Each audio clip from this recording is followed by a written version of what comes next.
Mga ka-Facebook, ka-Twitter, ka-Instagram, ka-Snapchat, ka-TikTok, ka-YouTube, at syempre mga ka-Madrid Nation! Magandang tanghali sa inyong lahat at kasama nyo na naman ang pinagkaitan ng kaseksihan pero never sa kagandahan. This is your one and only DJ Ai. Halo mga kamata, halo Madrid Nation, at ngayon ay Tuesday na. Yes naman, matagal-tagal pa tayo sa ating linggo ngayon. Okay, so bago mag-August at bago mag-birthday ang ating vlogger ng taon, syempre ay antong nito. Kalimutan ko tuloy. Dadaan muna tayo sa mga kung merong stress, pero syempre dapat maging positive tayo always. Okay, so ngayon, ang ating guest ay syempre ay isang mysterious, okay? Matikas, and syempre hindi mawawala dyan, syempre taga dito sa Madrid, good looking, okay, di ba? So, maraming salamat sa lahat ng mga nakatutok dito lamang sa inyong pinakapaboritong The Almusal Club. On the go sa kwentuhan, go sa kasiyahan. Kaya naman ang ating tagline for today ay mindset ay excellent, steady, katawan ay always ready. Okay, so ang ating topic ngayon ay all about leadership. Okay, so kaya naman talaga ganun ang ating description ng guest. Syempre, di ba? Mysterious at matikas. Syempre, kapag leader ka, dapat good looking ka at saka presentable. Okay, so binabati ko lahat ng mga nanonood dyan sa Kapidad. Yes, galingan nyong kumain at talaga magpakabusog kayo.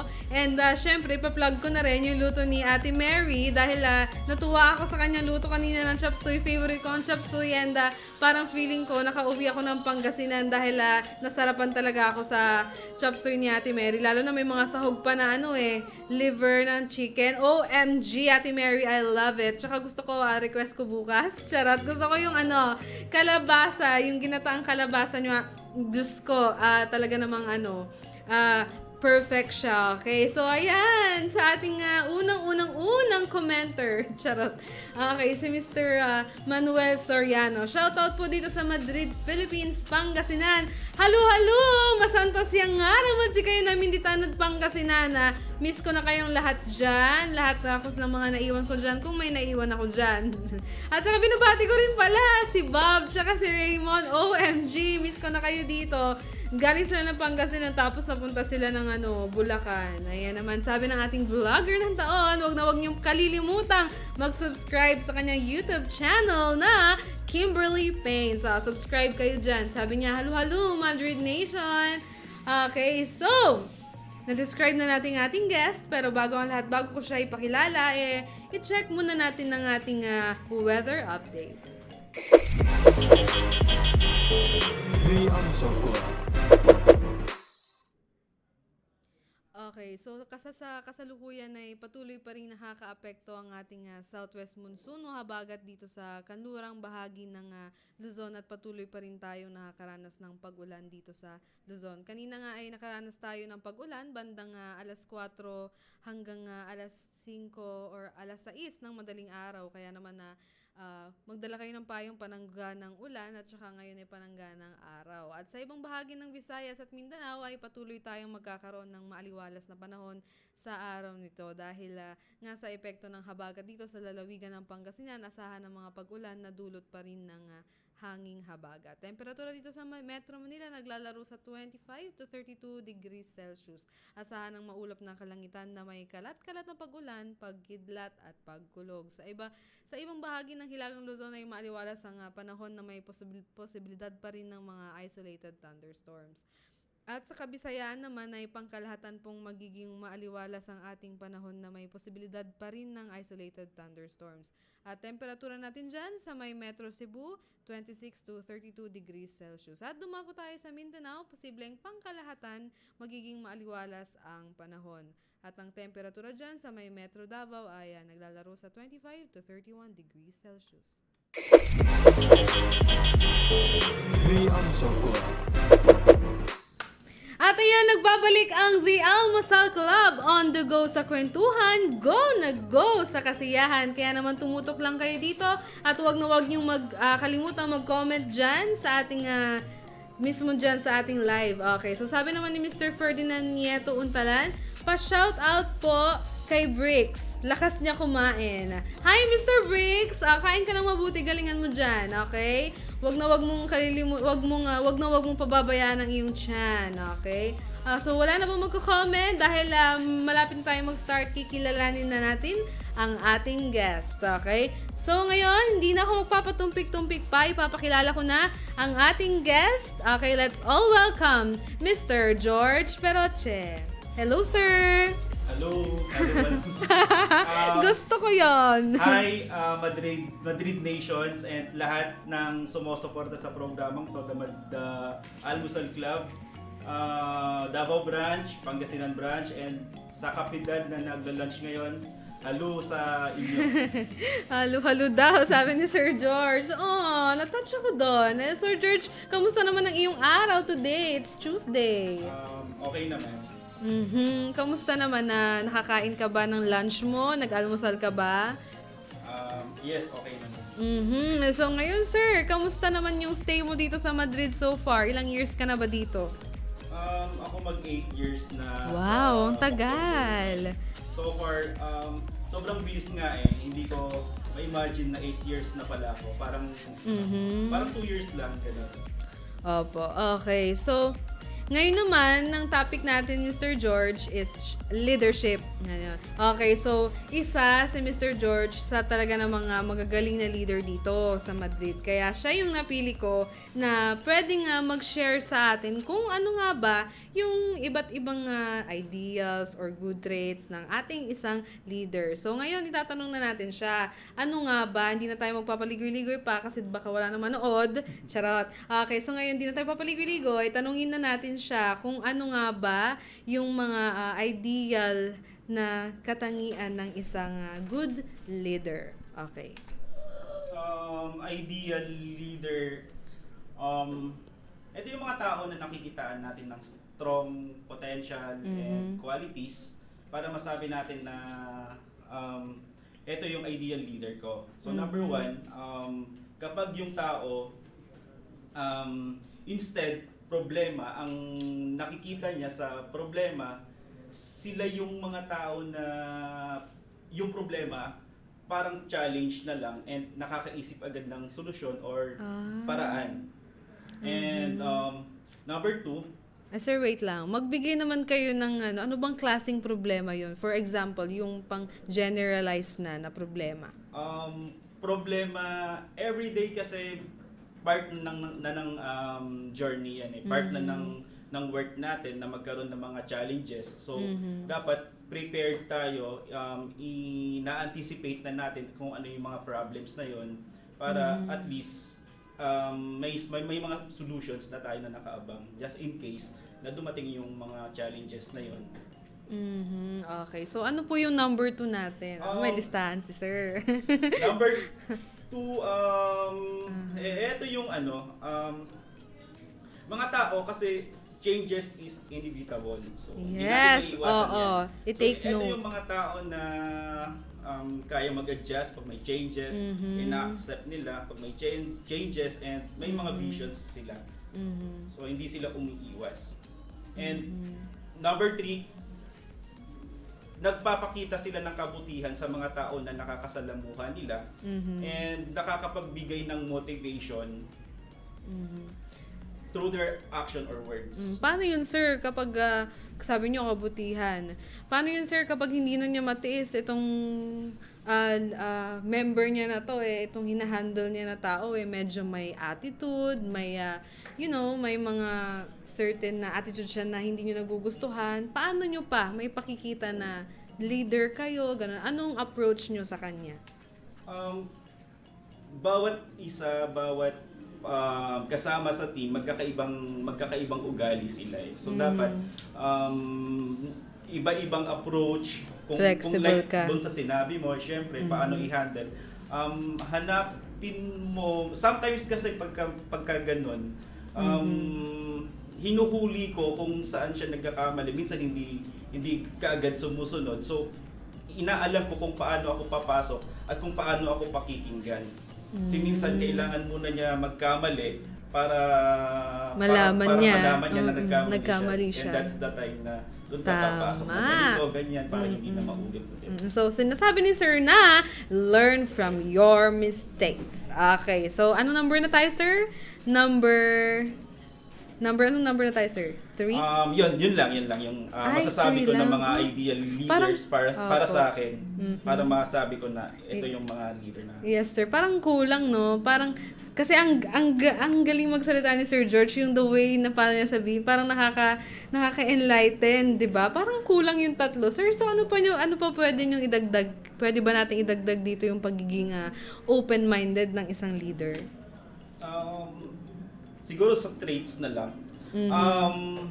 Maraming traits para maging magaling ka na leader. Pero yung top 5 ko lang, yung pwede ko siguro sabihin na Wow. ginagawa ko sa trabaho ko. Sige, Sir. Number 1 is proactive attitude. Wait lang, Sir. So, yan yung mga na-prepare nyo na 5 is i-consider na rin natin as ways or techniques nyo as a leader. Yes, pwede. Okay, Sir. Sige po. Proactive attitude. Every time may dumarating na negative result, Opo. as leader, kailangan ko i-take yung responsibilities 100% ako man o hindi ako yung cause, and kailangan ko solusyonan agad. Kailangan ko gumawa ng solusyon para hindi na lumala o lumaki. Then number 2, delegate tasks. Delegate task. Okay.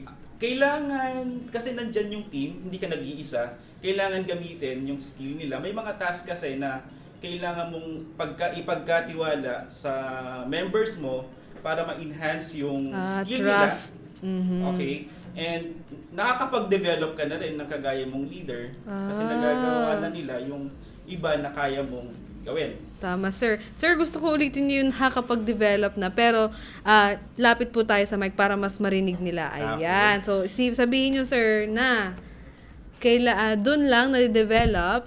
Okay, nang sa I-emphasize ngayon, natin, Sir. nakakapag-develop ka na ng kagaya mong leader. Sa Yun, style na yun. diba? So, ibig sabihin ni Sir George doon, role model siya sa lahat. Dapat ang quality ng isang good leader ay role model, hindi lang sa kanyang sarili, pero sa lahat. Okay, so ano yung pang-apat natin, Sir? Number 3. Number 3. I'm is sorry. approachable. Okay. So, kailangan mabilis ka Ano i-approach. yun, Sir? I'm sorry. Approachable. Ayun, approachable. Okay, Sir. So, kailangan mabilis ka i-approach ng kanang team mo. Ito kasi yung mabilis na way na malaman mo kung ano eksakto yung concerns or problem para ma-motivate mo siya, para mabigyan mo siya ng solution. Kasi madalas, hinuhulaan bakit kaya hindi nagagawa ng tama yung trabaho na to, ano kaya pinagdadaanan. Pero kung mabilis ka i-approach, malalaman mo na sa kanya mismo manggagaling. Okay. Ayun, Sir. So, speaking of approachable, kasi kapag titingnan natin si Mr. George, para siyang nakakatakot, parang ang hirap lapitan, di ba? Parang, oh my God, nakakatakot siya. Parang nakakatakot siya maging leader, baka ma-pressure ako, ganyan. So, Sir, gusto kong i-share nyo sa akin, ano ba yung mga advantage o disadvantage ng ganyang yung ganyang, ano bang tawag dyan? Ano ba yun? Yung parang, yung ganyan, hindi posture, yung parang mukha na nakakatakot, gano'n. Ano ba yung disadvantage niyan sa pagiging leader nyo? At ano naman ang advantage na itutulong sa team nyo? Disadvantage, gaya nung sabi mo, yung Opo. impression nung hindi pa nakakilala sa akin, ang hirap lapitan, nakakatakot. Pero ginagawa ko na lang na ako yung nag-approach para nagjo-joke na lang din ako na hindi na para mawala Ma-lessen yung yung iniisip nila sa akin na, Yes, ay, sir. hindi naman pala. Pero hindi ko advantage, hindi naman kasi tayo yung nananakot, na Opo. parang sundin tayo, tinatakot sila, hindi naman ganun. So, Yes, sa tingin sir. ko, wala namang ganong advantage. Okay, so hindi na nanakot si Mr. George. Alam mo, basta totoo lang napansin ko kahapon nung nakausap ko siya, sabi ko siya yung guest ko today. Ayan. Isa siya sa mga kamata natin, guys. Mga kamata natin. Ang laki na mata ni Sir George. Asset namin yan. Okay, so ano ang tip number 4? Clarity and decisiveness. Wow, Importante decisiveness. siya kasi as leader kailangan malinaw, clear yung instruction na kung para hindi sila maguluhan, para makuha mo eksakto kung ano yung gusto mong mangyari. So Opo. kailangan clear lahat, malinaw lahat. And Naiintindihan. yes, para naiintindihan nila. And decisiveness, dito kailangan mo lang maging firm sa mga decision mo. May mga times na dumarating na first time lang mangyari, and kung ano yung instruction, kailangan confident ka doon. Okay, so ano naman ang ating panglima? Panglima, gamitin ko na lang yung quote. Okay, Sabi wow, dito, may quote. Sige, sir. Sige, sir. great leaders don't just create followers. Ay, They create more leaders. ulitin natin, sir. Lumapit kayo sa mic. Medyo mahihain yata si Mr. George, no? Okay. Pero actually, nakakatuwa siya kasi totoong approachable siya. Hindi siya ganun kahirap lapitan. Tapos kapag nakausap mo na siya, ang gaan sa pakiramdam. So, sir, gusto ko malapit pa sa mic. And then, Okay. para mas marinig ka, emphasize mo yung quote of the day natin ngayon. Okay, so... Ang quote natin, great leaders don't just create followers, they create more leaders. Yan, Betty. So, sir, ano bang ibig sabihin nun? Para malaman mo, kasi hindi naman paramihan tayo ng followers eh.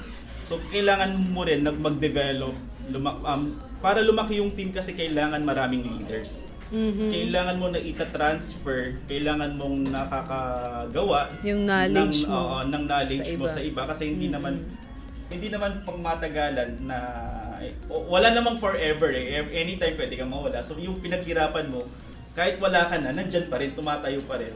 Yung legacy mo, nandun pa rin. Okay. So, ayun, natapos na yung top 5 na technique ni Sir sa pagiging isang good leader. Ngayon naman itatanong natin, since yung last, nabi niya na gusto niya, great leaders don't just create followers. They create good leaders. Ngayon naman, tanungin natin kung umeepekto ba yon sa ating mga millennials ngayon. Okay, so yung adjustment nyo sa pag-create sa kanila na pagiging good leader nila kasi ang mga millennials ngayon, sir, di ba, mahirap silang turuan kasi ngayon parang what they know is what they know. Know it all na sila palagi, di ba? Pero sir, huminga ka muna ng malalim dahil magbabalik ang The Almusal Club. The Answer Club.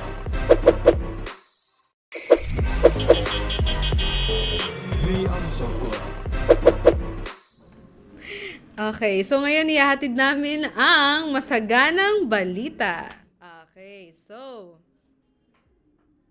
tumaas sa last-minute buying ang share prices ng Philippine Stock Exchange Index na pumalo sa 8,118. Okay, nagumpisa namang positibo ang stock prices sa simula ng linggong ito. Okay, so 8,139 ng ating points for today kung saan bumaba ng 49.7 or 0.60% coming from the closing of the market yesterday. Pero syempre, maganda pa rin itong simula para sa Philippine economy. So, nag-akumula ng 6.48 billion sa tariffs ng mga rice imports galing sa mga private invaders ang Bureau of Customs or BOC alinsunod sa implementation ng rice tarification law. Ayon sa Department of Finance, galing sa port ng average 1.4 billion income a month. Hindi ko pala naayos. Sorry. At naglabas ng 62.19 billion na pension disbursement sa first 5 months of the year ang Social Security System or SSS. May tatala na tumaas ng 8.44% kumpara sa 57.35 billion noong nakaraang taon sa parehong buwan.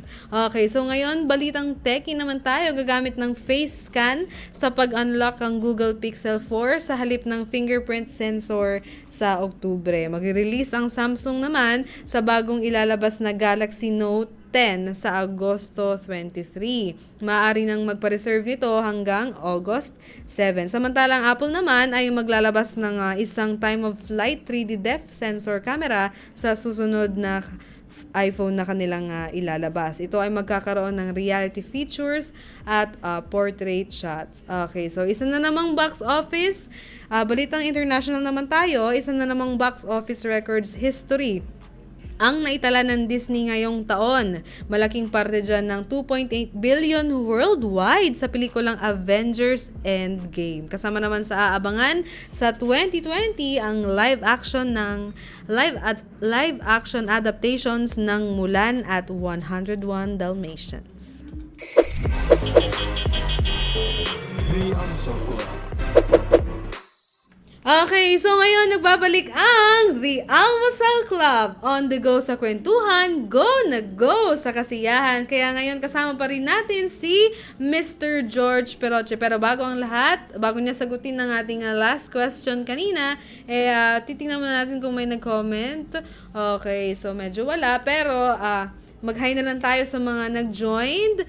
Hello Miss Anne, Mr. Kevin, Mr. Kelvin, and ang ating very own Rupert Mattel. Okay, so ngayon, sasagutin na ni Mr. George, ano nga ba yung mga adjustments niya sa sa pag-orient ng mga millennials ngayon. Lalo na may mga nahahandle na po ba kayong millennials? Yes, meron naman. Marami po, di ba? Marami. Okay, so yon, sagutin nyo na sir yung tanong ko kanina. Itong mga millennials kasi ito yung tinatawag nila na digital age or information age. Siguro kung paano sila disiplinahin, kailangan gamitan din natin sila ng technology like data, pinapakita instead na i-motivate natin sila gamit yung data para ma-analyze nila, para mas madali sila sumunod. Kung sinasabi mo kanina na medyo matigas ang Oo, tulo, yes sir. para mas maintindihan nila kung ano yung kailangan gawin. Example po ba nung data na kailangan nating ituro sa kanila? Like pwede mag-present ng mga history o data ng mga example ng mga best employee mo para sundin na lang nila. Oo, parang ganun. Mga before, parang mga nangyari na rin before sa company. Okay, sir. So, ngayon, ano namang advice mo sa kanila or sa mga aspiring na gustong maging leader? Syempre, di ba? Gusto nila na pagkaganyan, mag-start sila sa mababa, tapos syempre, gagawin nila yung lahat para maging aspiring leaders. Ano naman yung gusto mong i-advise sa kanila? Kahit isa lang. Yung whole na, generalize na, as a whole na, and personal experience. Makinig lang tayo sa mga leaders natin.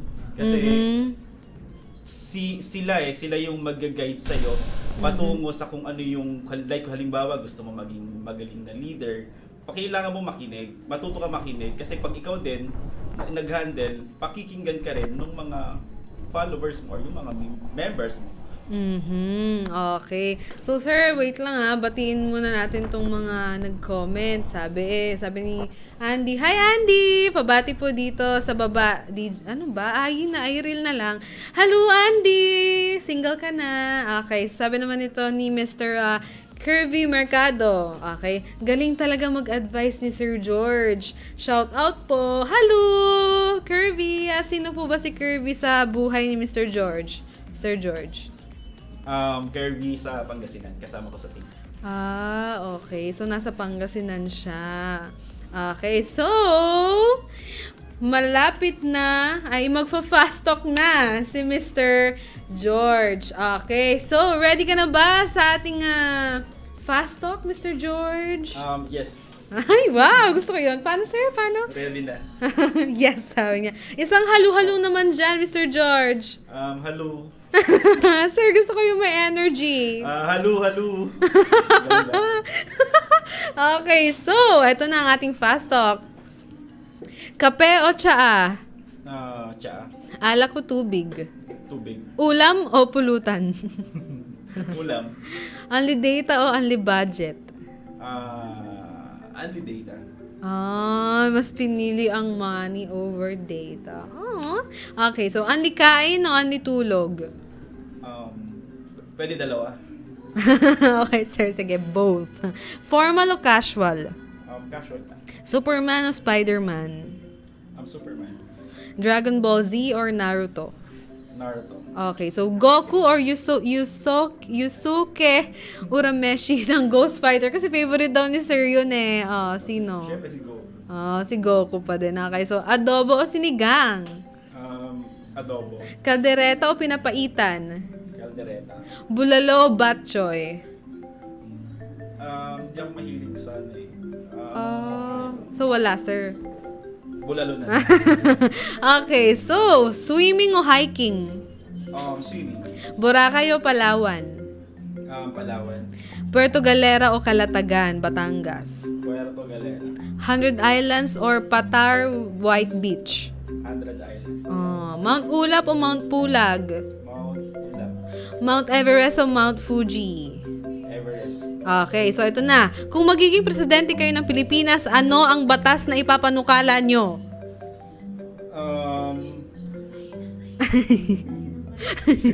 Gulat si sir.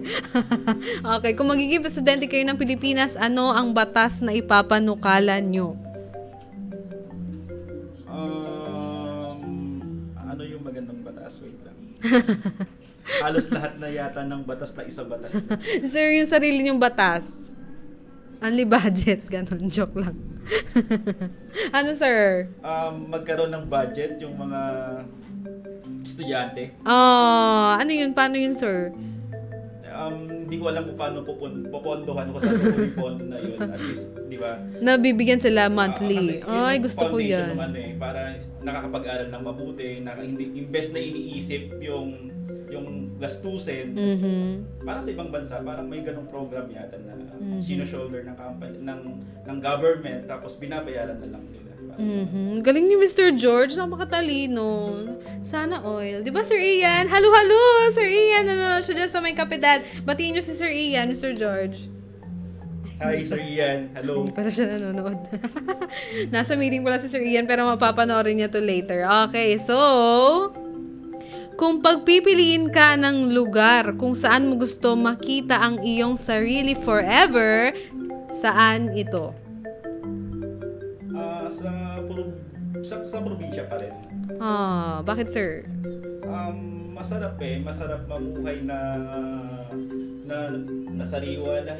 Kasi dito sa city, sobrang crowded siya. Stress, gano'n. Doon parang sarap lang. Dapat marami kang pera. Meron lang pera doon, pero doon yung gusto. Iba pa rin talaga yung buhay probinsya. Hahanap at hahanapin mo kahit saan ka magpunta. Your heart will always take you to your home. Ayan. Okay, so, for the last pick-up line para sa lahat ng mga nanonood ngayon. Ayan na. Pick-up line si sir. Actually, siya nag-request dyan kahapon eh. Sabi niya, pick up line na lang ako. Sabi niya, okay, go. Hindi, wala akong na-ready. Sige sir, kahit anything under the sun. Ano ba? Hindi, ikwento ko na lang yung nakasabayan ko sa elevator kanina. Sige sir. So habang kumaakyat yung elevator, may isang lalaki na busy sa kakachat. Tapos yung lalaki na yun, sobrang takip doon sa cellphone. Opo. Sabi ko sa isip ko, ano naman, mukhang babasahin ko naman. Wala naman akong pakialam. Shoutout sa iyo kung sino ka man. Taga Madrid po ba yun? Oo, wala naman akong pakialam na magkikita kayo ng girlfriend mo sa Sa Natawa Starbucks ako ng dun. 5:30. Okay, so wala siyang pakialam doon. Pero magkikita sila 5:30 sa Starbucks. Okay, sir. So, paano nyo? Sabi na kamata talaga natin to si Sir George. Ikikwento ko din yung kanina. Akala ni Miss Kim, scam. Alam niyo ba dun sa may paliko ng PB ko, nakita ko na dun si Rupert. Sabi ko kay Miss Kim, ayun na Kasi sabi ni Miss Kim, hala, si Rupert wala pa din. Late na siya, si Insan. Sabi ko, ayun si Insan nung naglalakad na siya dun sa may PB ko, mapaliko na siya. Sabi ko, naka-pink siya. Sabi ko, well guys, it's true. Naka-pink ang ating Rupert. Okay, pakita natin si Rupert. Ay, wala. OMG. Wala si Rupert. Teka dito, Rupert. Ipakita ko lang na tama yung hinala ng aking mata. Yung aking mata may superpowers yan. Nagpapan yan. Oh! Pink yan. Kunwari red. Diba? Siya talaga yung nakita ko naglalakad. Kitang-kita ko na talaga siya. Okay, so, huhugot si Mr. George. Pero bago siya humugot, mag-chillax muna kayo. At bago siya humugot, magbibigay siya sa atin ng top 3s. Okay, so, kita-kits ulit later! The Answer Club.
The Answer Club.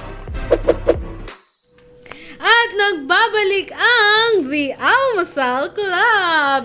Okay, so bakit Almusal Club pa rin ang pangalan namin tanghali na? Syempre kami ang bumubuo ng inyong araw. Pag hindi nyo kami napanood, hindi mabubuo ang inyong araw. Syempre, di ba? Napakaganda kayo ng DJ nyo. Bakit hindi nyo papanoorin? Charot! Okay, so babatiin natin ang ating mga nag-comment. Oh my God! Nanood ang aking tita. Hi, tita! Hello po, Ai. Pa-shoutout naman dyan. Hi, Tita Tere. I miss you so much. Sa susunod na uwi ko, pupunta ako dyan. Tapos, malaki na dun si Angel. Okay, malaki na siya nun. Okay, so sabi naman ni Mr. Errol, good afternoon. Hello, Sir Errol. Good afternoon. Okay, so, sabi naman ni Mr. Andy, idol daw niya kayo, Mr. George. Sabi niya, pero hindi natin pwedeng, sabi niya yon. Idol niya daw kayo. Yon, idol niya kayo. Sabi niya, idol ko talaga yan, si Sir. Sabi niya dito sa comment.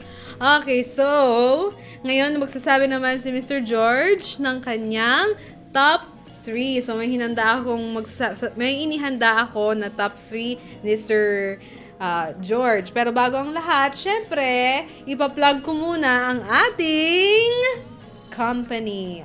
Okay, so, dito sa Makati, we are located at 17th floor, Chatham House, Rufino Street, Salcedo Village, Makati City, from Monday to Friday, 8 a.m. to 11 a.m. At sa Pangasinan naman, located kami dyan sa 2nd floor, Madrid Building, malapit sa Town Center, Rizal Street, San Carlos City, Pangasinan. Okay, so open yan, Monday to Friday, 8 a.m. din hanggang 11 a.m. At sa Cebu naman, located kami sa Unit 318 Crisha Building, Horordo Avenue, Lahug, Cebu City. Open kami Monday to Friday, 8 a.m. to 10:30 a.m. At sa Davao naman, we are located at Unit 71 7th floor, Price Tower Condominium, JP Laurel Avenue, Davao City. At open yan Monday to Friday, 8 a.m. to 10:30 a.m. Kaya naman, Mag-umpisa ka mang mag-isa, pero dito sa Madrid, hindi ka nag-iisa.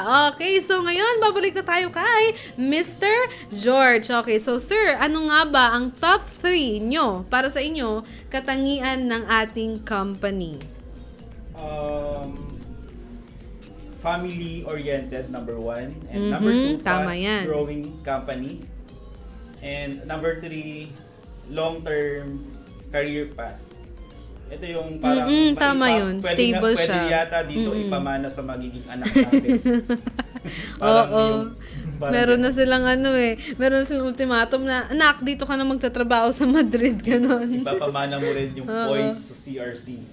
Ay. Parang gano'n. Okay. Nag-joke ako. Nag-joke si sir. Hindi ko na-gets. Kasi bago pa lang ako dito. Okay. Bago natin sabihin yung sasabihan nyo ng top 3, sir, madami na agad comments. Sabi ni Mr. Errol, okay, wait lang ha, kasi parang hindi naka-full ang ating screen. Kaya hindi ko buong mabasa. Okay, so ano sabi niya? Sabi ni Mr. Errol, pabati naman, pasali na rin sa prayers nyo. Safe trip papunta dyan! Pupunta ba dito si Mr. Errol? OMG, Mr. Errol! Kung pupunta ka dito, pakilala ka sa akin. Top fan siya eh. So, si Mr. Rico Banzayme naman, go Mr. George! Supervisor namin yan. Batiin nyo po si Mr. Rico. Hi. Hi, Michael. Halo Sa ko mga na. team. Halo. Halo daw, halo. Okay, so sabi naman ni Mr. Giancarlo Riamon Prio, pa-shoutout sa tropa kong si Johan Anyasco. Halo po! Sabi naman ni Mr. Ronnie Ignacio, ang ganda nyo naman po. Sino? Yung puno? Yung puno. Ang ganda mo daw, friend. Okay, so maraming salamat. Sabi naman ni Hello, Gerald. Sabi niya, pabati daw sila Nicole at Jay sa Kapedad. Hello, Miss Nicole. Hello, Mr. Jay. Ano bang ginagawa niya na nanonood or nagbo-Mobile Legends? Kasi si Jay baka tinuruan niya na kayo sa bandwagon niya ng Mobile Legends. Okay, so si Mr. Giancarlo ulit, sabi niya, saka kila Jason de Guzman Reyes at Marisa Amparo. Hihi! Ang Team Jam. Hello daw po, Mr. Jason and Mr. Marisa. Hihi! Sana all. Okay, so ngayon naman, ano ang top 3? Sino? Ang mga top 3 na hinahanga ang leaders ni Mr. George internationally or locally. Pagsamahin nyo na yun, sir. Okay, yung na-meet ko lang sa buong buhay ko, syempre kung sila yung dahilan, yung leadership nila, yung dahilan kung nasaan tayo ngayon, kung saan tayo. Number 1, si Ma'am Sonia. Number 2, si Attorney Madrid. And number 3, of course, si nag-iisa, Sir Ian Madrid. Yes, nag-iisa. Okay, talaga naman. Madrid Nation! 3 leaders, Madrid Nation. Okay, so batiin natin sila. Hello po sa inyong lahat. At syempre, natutuwa din ako kasi nakilala ko si Sir Ian. Nakilala ko si Sir Ian. At sobrang thankful ako sa kanya kasi everyday marami siyang itinuturo. Talaga namang natututo ako. Huwag kang mag-alala, sir. Magiging matalino rin ako soon. Pero maraming salamat po sa inyo. At saka sa pagtulong din sa iba pang mga employees natin na mag-grow as a good individual. Okay, so ngayon, na hindi natin alam, nagulat din ako na side ito ni Mr. George na mahilig siya sa mga cartoons. O, diba? Nakakatakot yung itsura niya. Para siyang hirap i-approach, pero parang may pagka-childish siya. So, talagang mabait si Mr. George. Promise. Nakakagan siyang kausap. So, ano nga ba ang top 3 na cartoons na gusto niyang panoorin? Yung mga animes na lang. Like, sige, sir. Ghost Fighter, Mhm. Naruto, Mhm. Dragon Ball Z. Akala ko, sir, nanonood kayo ng Barney o Teletubbies. Nakaka-relax lang panoorin. O Tom and Jerry, sir. Nanonood kayo ng Tom and Jerry? Hindi. Gusto ko yung may mga powers, gano'n. May powers. At tanongin din natin sila kung meron kayong superpowers. At bibigyan kayo ng bibigyan kayo ng dito, superpowers. Ano yung gusto nyo at bakit? pagiging immortal. Hindi, joke lang. Gusto ko yon, hindi namamatay. Hindi. Ah, Nakakalungkot yun pagka lahat ng ano mo, A1 ka na. Yung wala. Kung ano yung meron ako ngayon, kontento na ako. Ay! Kung ano daw ang meron si Mr. George ngayon, kontento na siya. Gusto ko yon na ugali, 'di ba? Hindi parang doon pag nilabas yung ganung ugali pag sinabi yung ganung ugali parang hindi na rin wala na rin siyang pakialam sa sasabihin ng ibang tao. Tama, sir? May sarili akong may sarili akong kailangan gawin. Kung makaka-apekto 'yon dun sa gusto mong mangyari, hindi ko na muna sila bibigyan ng oras. Kung ano sabihin nila, sila yun, okay lang. So, wala namang mawawala. Yes! Gusto kong ugali na yon. Talagang very good leader. Talagang fit na fit sa kanya ang ating tagline for today na mindset ay excellent, steady, katawan ay always ready. Kaya naman, bago humugot si Mr. George, huhugot na pala siya. Huhugot na si Mr. George, pero eto, hanapin ko lang saglit ng tabunan yung ating hugot of the day. Okay, so ang ating hugot of the day ay hindi man maputi sa inyong paningin. Nagulat siya. Biniyayaan naman ng... Pero bago ka humugot, Mr. George, mag-chillax muna sila para abangan nila ang iyong hugot. Okay, so, magbabalik ang The Almusal Club. The Almusal Club.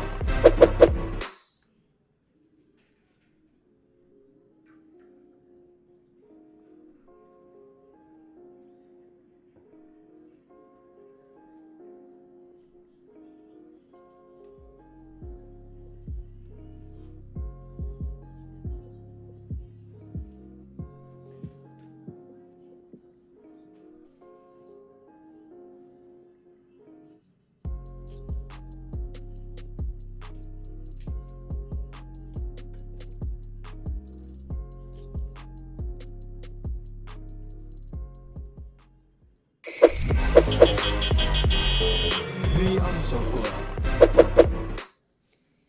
At nagbabalik ang The Almusal Club on the go sa kwentuhan, go na go sa kasiyahan. Kaya naman ang ating hugot of the day ay hindi man maputi sa inyong paningin, biniyayaan naman ng...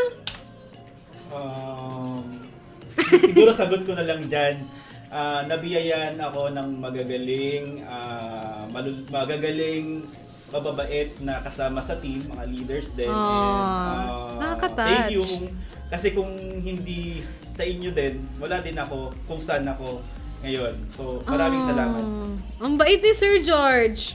Yung mga ganyang ugali dapat talaga hinahangaan di ba? Hindi binabash. Dapat yung mga ganyang ugali talagang nilolook up. Okay, so ngayon, tapos na maghugot si Mr. George, kaya naman, bumati na kayo at mag-thank you tayo sa mga fans nyo, sa mga nanood sa inyo. Thank you sa sumusubaybay and thank you pala sa opportunity na maka-join sa programang to and maraming salamat. God bless sa inyo. Okay, sir. So, isang halo naman dyan. Halo. Sir, gusto ko yung may energy talaga. Halo. Maraming salamat, Mr. George. Nag-enjoy ako. Yung ina-expect ko na parang magiging dull pero hindi naging dull. Marami akong natutunan sa inyo. So ngayon, bago kami magpaalam, syempre, ipa-plug ko ulit ang aming mga branches ng talaga naming butihing office. Okay? So sa Makati, located kami dito, 17th floor, Chatham House, Rufino Street, Salcedo Village, Makati City. At open kami Monday to Friday, 8 a.m. to 11 a.m. At sa Pangasinan naman, Located kami sa second floor Madrid Building sa Rizal Street, San Carlos City, Pangasinan, malapit sa Town Center. Okay, at sa Cebu naman, and open yan, 8 a.m. to 11 a.m. Monday to Friday pa rin. Okay, so sa Cebu naman, located kami sa Unit 318 Crisha Building, Horordo Avenue, Lahug, Cebu City, Monday to Friday, 8 a.m. to 10:30 a.m. At sa Davao naman, located kami sa 71 7th floor, Price Tower Condominium, JP Laurel Avenue, Davao City, from Monday to Friday, 8 a.m. to 10:30 a.m. Kaya uulitin ko, mag-umpisa ka mang mag-isa, pero dito sa Madrid, hindi ka nag-iisa. Kaya mga applicants, ano pang hinihintay nyo? Pumunta na kayo dito. At sa mga hindi naman kaya munang mag-walk-in, talagang mag-comment muna kayo or mag-message kayo sa aming Facebook page. At kung magpupunta kayo dito, magdala kayo ng inyong resume. Okay, so Tuesday ngayon, so bukas, nako, gusto ko itong guest natin. Dahil for sure, punong-puno na naman ng kasi yan, kabaliwan, di ba Miss Kim? Kabaliwan bukas. Abangan nyo ang ating, nakasabay ko siya kanina. Hindi kami na late. Dumating kami to sa office 7:10. Okay, so abangan nyo kung sino ang ating guest tomorrow. Okay, so isang hint. Buhay niya ay palaging positive. At saka ito crush ko siya kasi every time, iba kasi yung definition ng sexy. Iba-iba yung definition natin ng sexy. Ako, pag nakikita ko siya, ang sexy niya. Alam niyo yung puwet niya, ang laki-laki. Tapos, kapag nagde-dress siya, gustong-gusto ko. Kasi kahit na, gusto kasi inaamin niya, sabi niya, chubby siya, hindi siya sexy, ganun. Pero para sa akin talaga sexy ka. So, bukas talaga aabangan nila yung OOTD tomorrow. Okay. So, maraming salamat sa lahat ng mga tumututok dito lang sa The Almusal Club. Kaya patuloy kayong tumutok at marami pa kaming inihahandang segment para sa inyo para hindi kayo maboring. At syempre para sa ating mga millennials out there na talaga namang kahit na napapanood nyo kami, nafe-feel nyo talaga na approachable kami dito. Okay? So, ikanilulungkot kong sabihin pero papaalam na kami and bukas kita-kits tayo ulit and this is your one and only pinagkaitan man ng kaseksihan pero never sa kagandahan, your one and only DJ Ai signing off. The Answer Club.